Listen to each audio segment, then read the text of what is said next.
Bienvenue dans le tuto of My Free Time. Donc, on est de retour dans notre troisième séance de cours, donc cours numéro 3. Cours 3. Donc aujourd'hui, comme vous voyez, donc on va parler des conditions.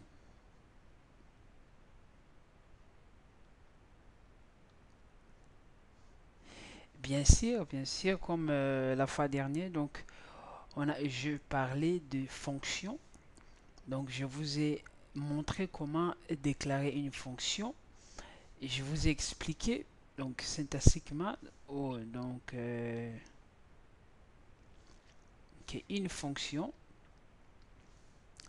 c'est comme une machine qui prend des entrées et qui fait sortir et qui prend des entrées et il donne des sorties ou pas. Donc premièrement ici c'est comme machine de café, hein. On met de l'eau, on met du café, voilà, lui il mélange et après il nous donne des cafés, voilà. Alors les types ici, par exemple café, de l'eau c'est liquide, ici poudre, là c'est liquide mais un peu mélangé. Donc c'est ça l'importance vraiment de ce que je voulais vous montrer comme fonction. Hein, comment dirais-je, comment fonctionnent les fonctions. Alors je vous expliquais qu'il y a d'autres fonctions qui prennent des entrées et qui renvoient, qui retournent les résultats. D'autres qui ne prennent rien mais qui donnent des résultats. D'autres qui prennent des entrées mais qui ne donnent pas des résultats. Ou qui les affichent. Bon, s'il prend quelque chose, ou il doit l'afficher, ou il doit les renvoyer comme un résultat. Donc c'était les fonctions, le type de fonctions que je vous ai montré.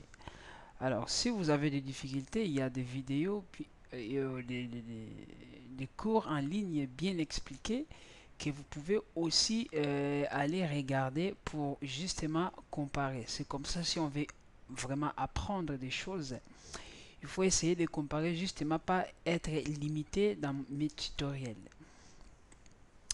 Donc aujourd'hui, je vais parler des conditions. Alors, conditions, ça va vraiment nous servir. Pourquoi? Parce que le but de notre euh, cours, c'est vraiment ça. Travailler dans les conditions. Je vais justement vous donner un exemple. Lorsque nous appuyons sur le bouton on de l'ordinateur, en fait, l'ordinateur fait ces conditions. L'ordinateur, lorsqu'on appuie le bouton, ça c'est le doigt, on appuie le bouton on, l'ordinateur en fait va vérifier, va faire un système de vérification. Donc vérification qu'on appelle post. Donc je ne vais pas entrer en détail, c'est hardware, ça n'a rien à voir avec ce cours, c'est juste l'exemple. Alors, ce test va donner des réponses. Si c'est faux, ouvrez. Donc, il va donner une de ces réponses, vrai ou faux. Si c'est vrai, si ça vérifie, donc c'est vrai, qu'est-ce qu'il va faire? Il va nous afficher les écrits sur l'écran. Si ce n'est pas vrai, il va faire une autre vérification. Là aussi, il peut avoir d'autres vérifications intermédiaires pour afficher. Je fais de sorte qu'il a tout vérifié et il nous affiche notre poste de travail. Alors, si c'est faux, il refait maintenant d'autres vérifications pour détecter l'erreur. Et après, il nous renvoie l'erreur détectée. Voilà, avec des codes hexadécimales. En fait, c'est ça, les conditions. Donc, nous allons utiliser ces conditions de cette manière-là. Alors, La première chose, pour poser une condition, la syntaxe c'est if. If, ici, dedans, nous allons mettre la condition. Et ici, exécution. Si elle vérifie cette condition, alors on fait l'exécution. Ça, c'est la première méthode. Deuxième méthode, si il vérifie cette condition, il exécute exécution 1, donc exécution vraie, ou else, donc exécution faux. Donc première exécution c'est 1, deuxième exécution c'est 0. Je répète, première condition, si cette condition là est vérifiée, si cette condition est vérifiée, on fait juste une seule exécution. Sinon, donc voilà, sinon on n'entre même pas dans cette condition. On n'exécute rien. Deuxième forme, si la condition ou les conditions est vérifiée ou sont vérifiées, il exécute quand même, il fait la première exécution. Alors, excusez-moi, si la deuxième et la première condition ou la condition n'est pas vérifiée, alors il exécute quand même la deuxième. Il fait quand même la deuxième exécution qui est faux, mais il le fait quand même. Alors, troisième, si la première condition n'est pas vérifiée, si la première condition est vérifiée, on fait la première exécution. Ça, c'est le vrai. Bon, on dit, bon, si on appelle else et on met encore si la deuxième condition, si il n'a pas cet argent là, mais il a quand même cet argent là, alors on fait la deuxième exécution. Bon, il est vrai dans la deuxième, mais faux en premier. Ici, on peut aller jusqu'à l'infini comme vous voulez, et à la fin, il faut qu'on dise else, donc si elle vérifie des conditions. Ici, else, if, on met encore des conditions, l'exécution, ça c'est le dernier. Else, là vraiment si toutes ces conditions ne sont pas vérifiées, alors il exécute celui-là.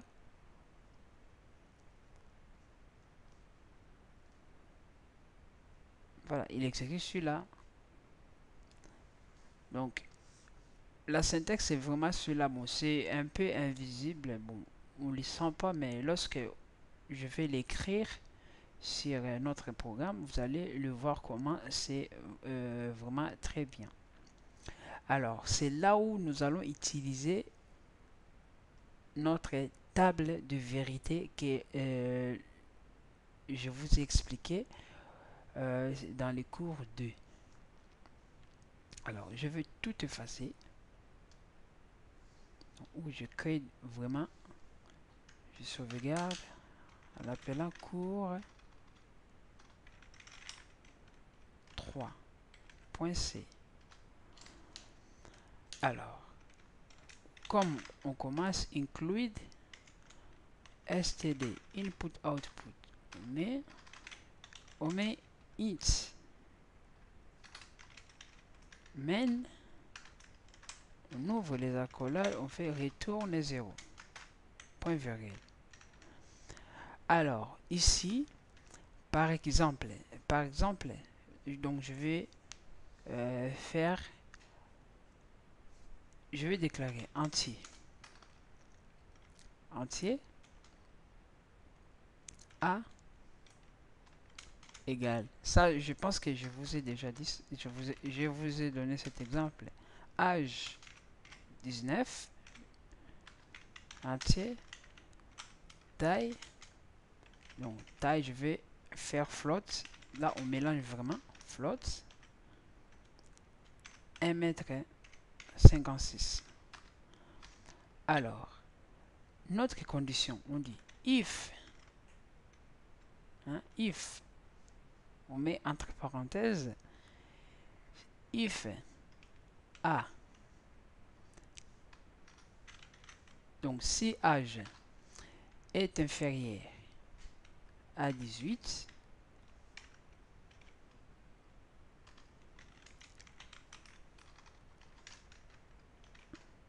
donc si âge est inférieur à 18, on dit que je vais dire si bon, on vous voit, vous êtes mineur.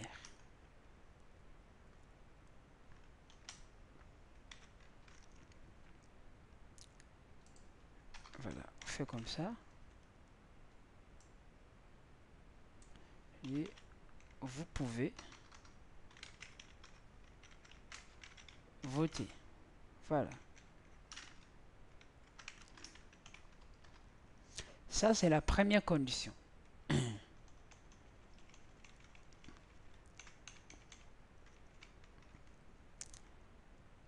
J'essaie d'exécuter. Je vais justement éteindre mon antivirus pour qu'il ne me fasse pas de bruit. Je vais exécuter. Donc je sauvegarde, j'exécute.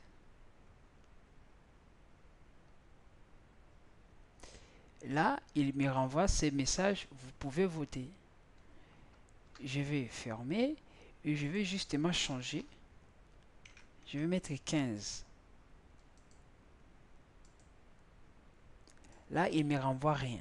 Pourquoi? Parce que pour 15, j'ai rien dit. En fait, j'ai rien réservé pour 15. Du coup, c'est comme si cette partie de code là, pour lui, c'est invisible. Il ne voit pas cette partie. Il ne voit pas cette partie. Donc, c'est comme si la condition n'est pas vérifiée. J'ai toujours recommandé aux gens d'aller sur un site internet qui s'appelle Codecast. Là, j'aime très bien parce que c'est là aussi j'ai appris beaucoup de choses. Donc ici, je vais insérer mon code et je vais compiler. Alors en fait, je vais vraiment voir comment les choses passent pas à pas. Donc ici, je commence à exécuter ici. Je commence à cliquer. Là, il va afficher les résultats. Là, il crée. Voilà, on est dans la fonction main. Il crée l'entier âge et les contenus, c'est 15. Il continue. Il crée le flottant. Taille, il met 1,5 et 1,56 m. Alors, il entre dans la condition à comparer, comme vous regardez, vous voyez là, en comparant âge supérieur à 18. Il compare. Vous voyez, lorsqu'il a comparé, il a vu que l'âge c'est faux. Directement, il a sauté cette partie des messages. Il est venu directement ici pour quitter. Voilà.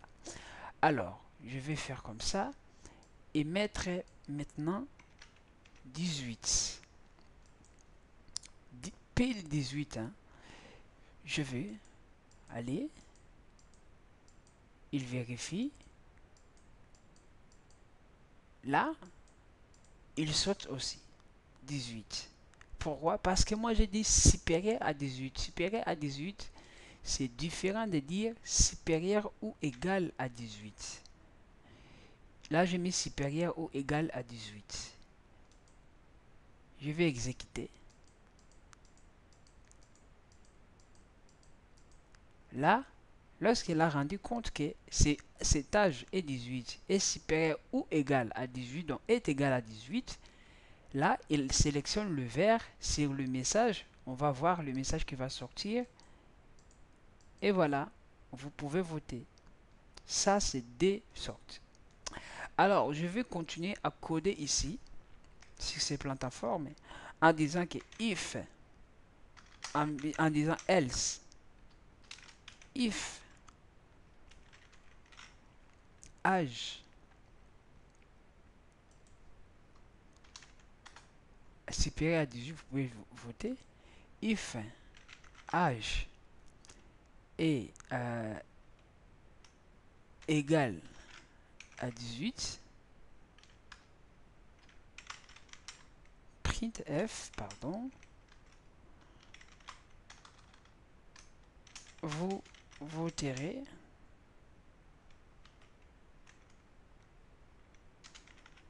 pour la première fois.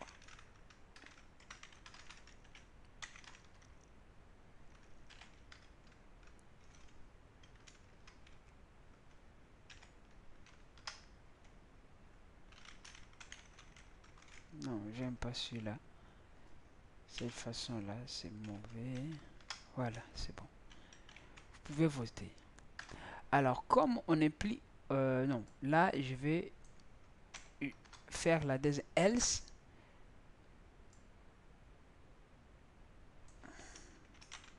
Vous ne pouvez pas voter.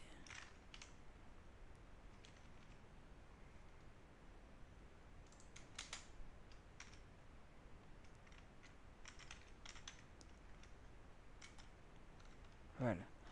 Else, vous ne pouvez pas voter. Donc, je vais mettre le message ici. Voilà. Là, voilà. Ok. Là, je vais compiler. Là, je vais mettre par exemple 17. Ok.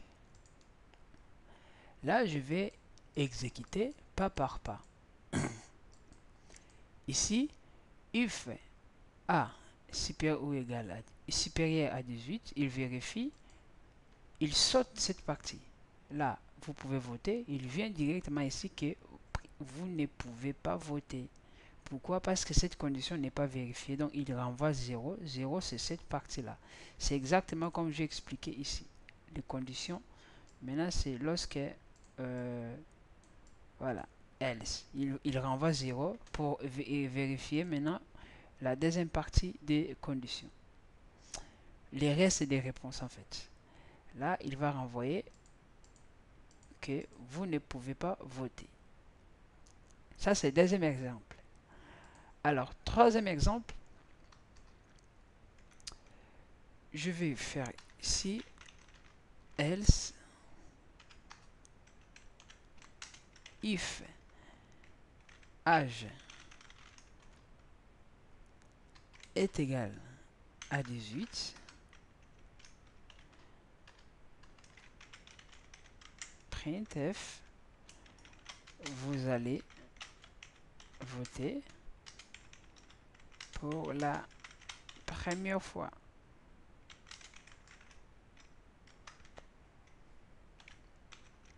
Voilà, vous allez voter pour la première fois. Else, vous ne pouvez pas voter.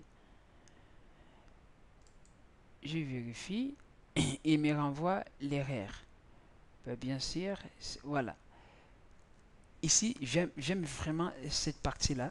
Là, vous voyez, il me corrige en disant, cette partie-là, c'est pas l'égalisation. Or, moi, je pense que je vous ai parlé, juste un seul signe d'égalité, ça veut dire c'est affectation. C'est comme si je suis en train d'affecter cette variable. Alors là, si comment dirais-je? Là, si je continue à exécuter, il va donner toujours vrai. Pourquoi? Parce que âge, comme ici, il est 17. Mais ici, âge, il est 18. Il va devenir 18. Du coup, il va vérifier l'autre partie. Attendez, je vais vous allez voir. Là, il affecte vraiment. Vous voyez, il entre ici. Il affecte la valeur âge 18. Ouais. Or, la personne n'a pas 18 ans. Donc, il faut vraiment faire gaffe. Voilà, là maintenant, je remets égal, égal, qui montre que c'est la comparaison. Et je pense que là, il ne renvoie pas l'erreur. En plus, il exécute le code exactement comme on veut. Là, je mets, il vérifie la première condition. Comme la première condition n'est pas vérifiée, il va à la deuxième condition. Il va voir, la deuxième condition n'est pas vérifiée. Bon, il renvoie quand même le message, donc le deuxième et troisième message qui montre que vous ne pouvez pas voter. Vous ne pouvez pas voter. Voilà.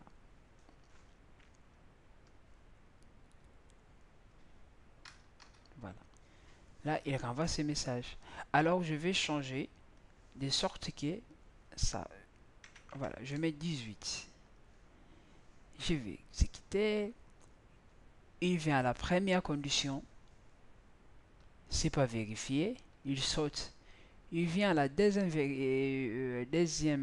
condition. Il vérifie. Bon, c'est calé. Il entre. En fait, ce sont comme des clés. Si il essaye cette clé-là dans cette porte, si cette clé-là n'est pas, et cette clé-là n'est pas la bonne, elle cherche, elle continue à chercher jusqu'à ce qu'elle va trouver la bonne porte pour avoir des informations. C'est ce que nous avons fait ici. Là, vous allez voter pour la première fois. Donc, vous voyez comme la condition nous donne vraiment plusieurs chances de faire notre programme. Donc là, c'est notre fonction. Alors, je reviens. Ça, c'était pour les if et... Alors, il y a des conditions qui vérifient des choses. Je pense que je vous ai aussi dit, lorsque je vous ai donné l'exemple, si par exemple je dis que, alors, nous allons faire système de réduction. Fonction réduction.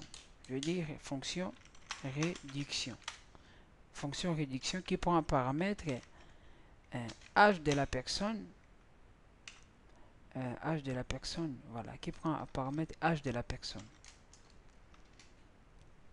Et ticket. Et prix. Prix, il va prendre float. Float. Prix. Hein? Voilà. Là, je vais faire comme ça. Je vais faire if. Hein? If la personne. Hein? Si l'âge de la personne est inférieur à 18, alors qu'est-ce que nous allons faire? Donc là, je vais créer une variable prix à prix payé. Prix à payer. À payer. Là, je commence par 0. Voilà. Voilà. Je le sépare vraiment pour que ça soit lisible. Alors, si la personne a 18 ans, elle est jeune. Elle est jeune. Du coup, on fait 15%.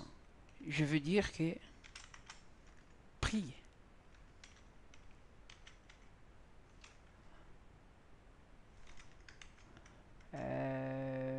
prix à payer,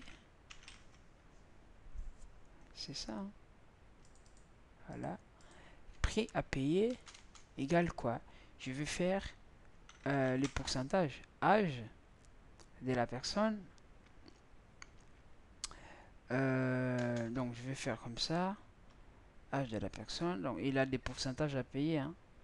Âge de la personne, pas âge de la personne. Je vais faire le prix que la personne va payer plus moins 15%. Alors 15% pour être sûr. Donc je vais faire le prix qu'il va payer moins 15% de ce prix là. 15% de ce prix là. Donc on a 15%. Ça donne 0, là 0,15. Donc il va payer multiplié par 0,15. Donc le prix là multiplié par moins le prix 0,15. Donc ici, le prix à payer, il sera flottant. Voilà, il sera comme flottant. Donc prix à payer, ça sera le prix moins, ici, moins les prix multiplié par combien? 0,15. Voilà, ça c'est pour la personne qui a moins de 18. Sinon, si la personne a, la personne est, voilà, là je vais vraiment faire exceptionnel, je vais faire la personne est à 18 ans, ou, donc 18 ans, ou âge supérieur, non, je vais mettre 60, voilà, supérieur, 60, 60. Donc, ici, il y a des conditions. La personne peut avoir l'âge inférieur ou égal. Donc, je prends par rapport aux personnes, personnes fragiles. Donc, si je considère que la personne est déjà, donc ne travaille plus, là, la personne n'a pas encore commencé à travailler.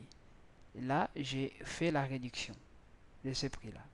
Là, je prends l'âge de la personne qui se trouve entre l'âge supérieur à 18.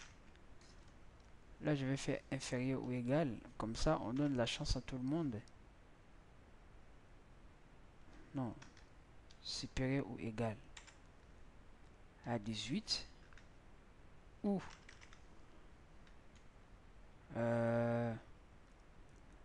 l'âge de la personne supérieur ou égal à 18. Ou l'âge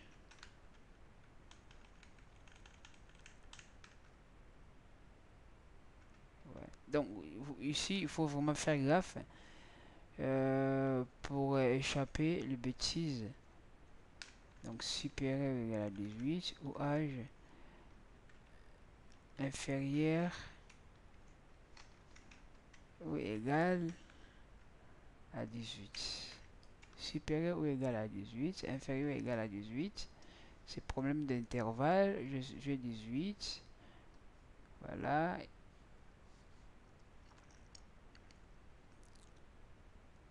Supérieur ou égal à 18. Mais là quand même, bon, mon intervalle ici c'est mal fait. C'est mal fait, la personne peut avoir, voilà, mon intervalle c'est mal fait. Parce que ici je l'ai bloqué, supérieur à 18 là.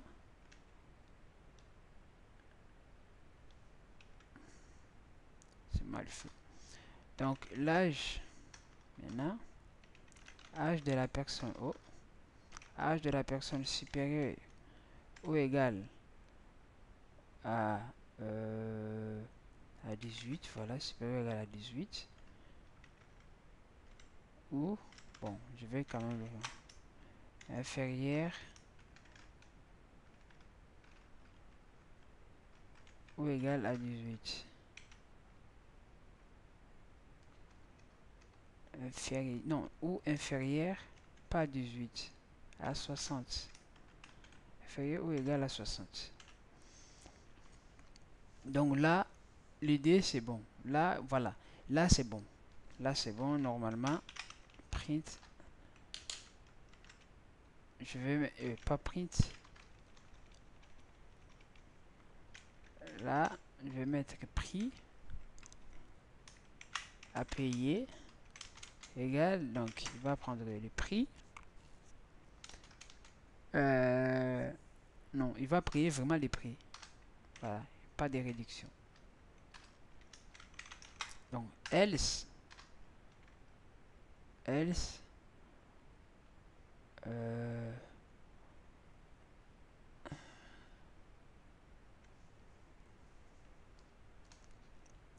bon, de toute façon, j'avais même pas besoin de faire comme ça. Prix, bon, ici, je vais prix plus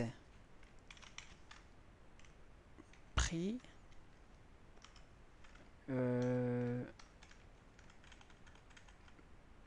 prix multiplié par 0,15. Ici, on augmente le prix avec 15, juste pour donner l'exemple. Sinon, ici, je vais faire prix à payer égale prix. Comme ça, on a les trois conditions. Voilà. Là, on est bien. Ici, retourne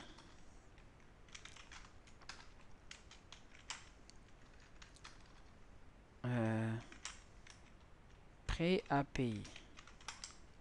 Il va retourner le prix à payer. Alors, comme il va retourner les prix à payer se flotte. Donc ici, je vais mettre flotte. Voilà.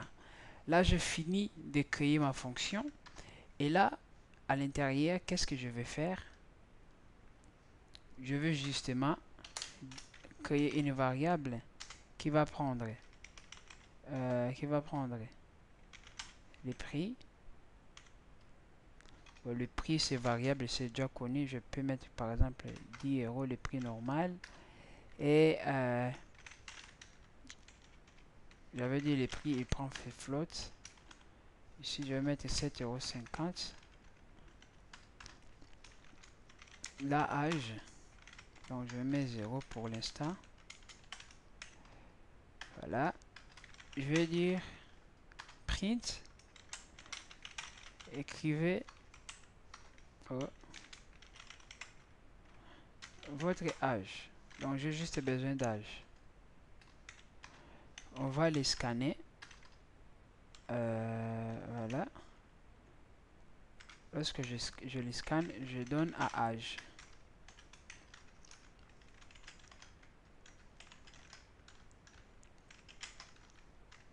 Faut bien en dater les codes.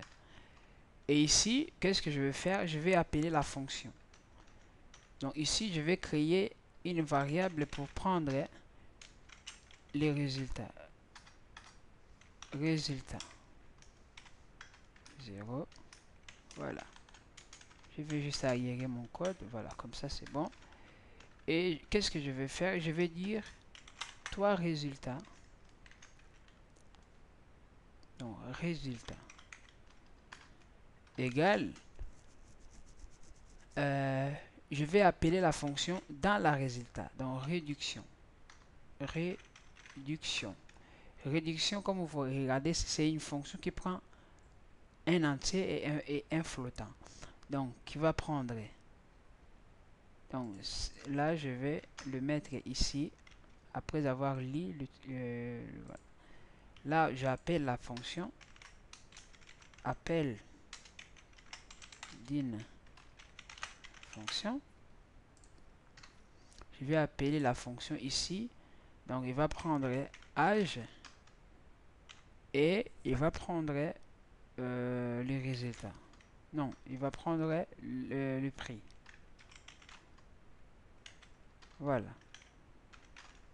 Et là, nous allons imprimer le même prix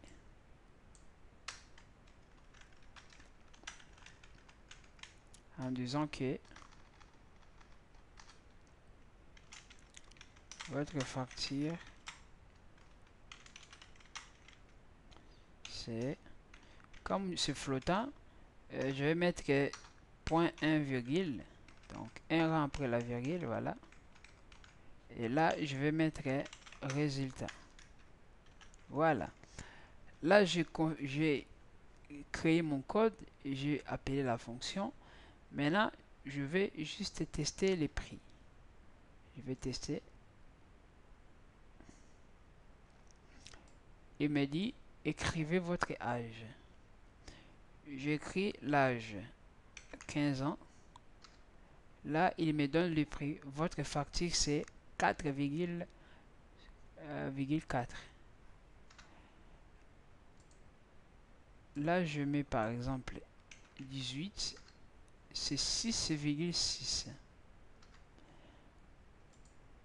Là, je mets 25. C'est aussi 8,6. Voilà, j'avais dit l'encontré avant. si je mets par exemple 63, c'est le même prix que les gens de 18 ans, moins de 18 ans, le mineur. Vous voyez, on voit que le programme fonctionne correctement selon les conditions que nous avons établies. Donc voilà, ça c'est les conditions. Alors ça c'est vraiment l'exercice type que j'ai préparé pour vous. Du coup, vous pouvez regarder. J'ai plein d'exemples, vraiment plein d'exemples. Mais après, je vais vous montrer comment résoudre quelques exemples. Alors, deuxième, je vais juste regarder l'air. Voilà. Ça, c'était cours 2. Deuxième fonction, je vais créer une fonction. Maintenant pas encore créer une fonction. Là, je parlais de conditions. Donc, un peu avec des if.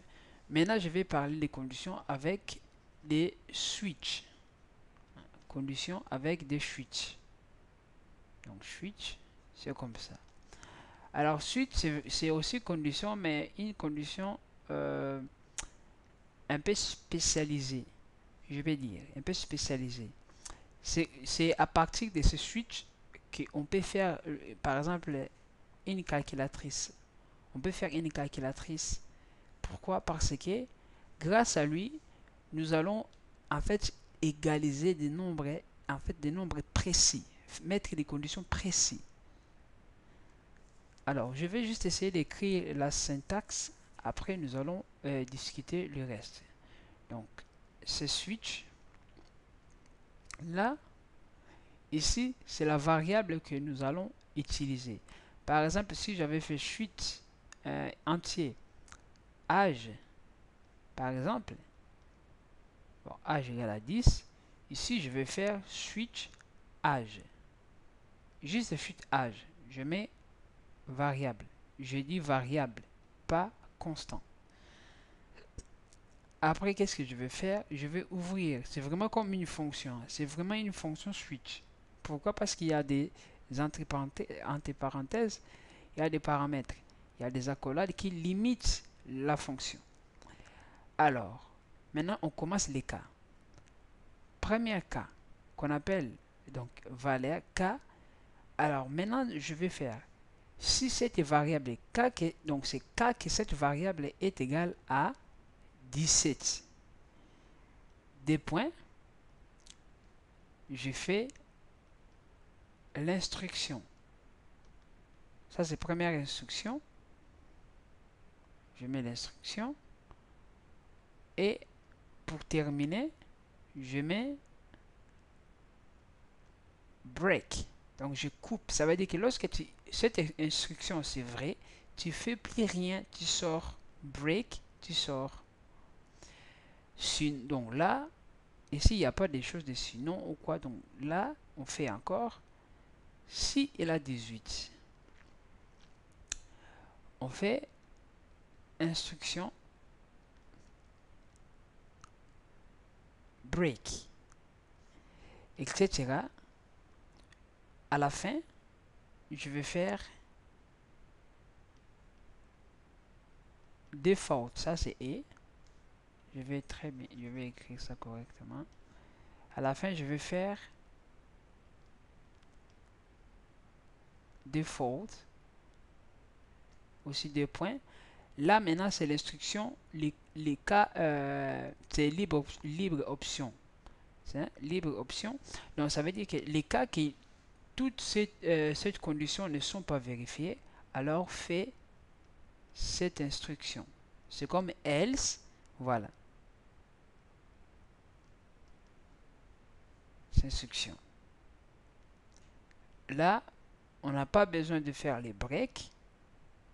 Et on finit notre fonction switch. On met point virgule. Là, c'est fini. Alors, je vais justement donner un exemple. Exemple. Jour de la semaine. Je crée une variable qui s'appelle, donc ça dépend, int jour égale 0. Là, je dis, je vais faire l'exemple pour que ça soit vraiment cohérent. Donc, je vais créer encore une fonction condition switch.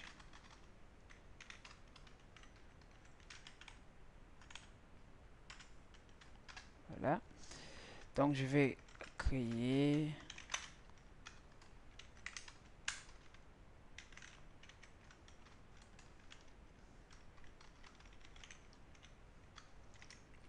qu'est-ce qu'il y a?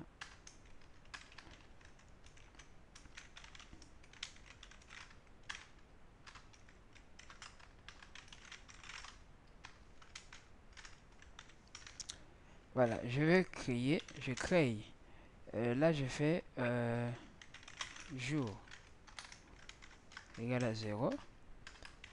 Printf, écrivez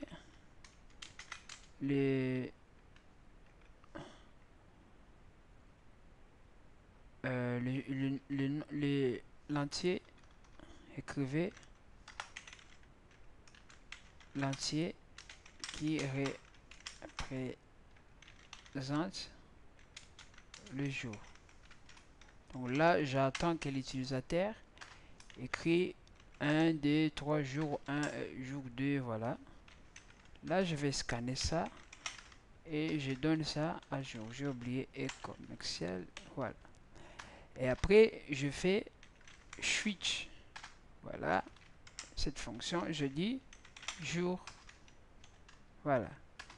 Là, vous voyez, je ferme les accolades en disant, ça c'est caisse, première caisse, je fais comme ça, 1, juste 1, point virgule. Qu'est-ce que je vais faire? Je vais dire print lundi. Je pense que vous avez compris. C'est printf lundi.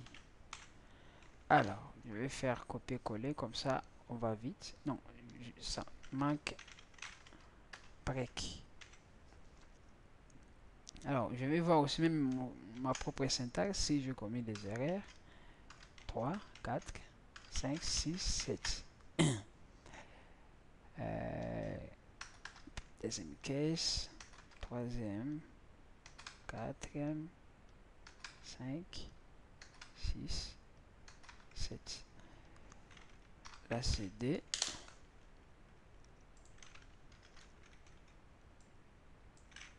3, 4, 5. Alors, à la fin, je mets des fautes. Comme ça, je vais dire printf jour inconnu.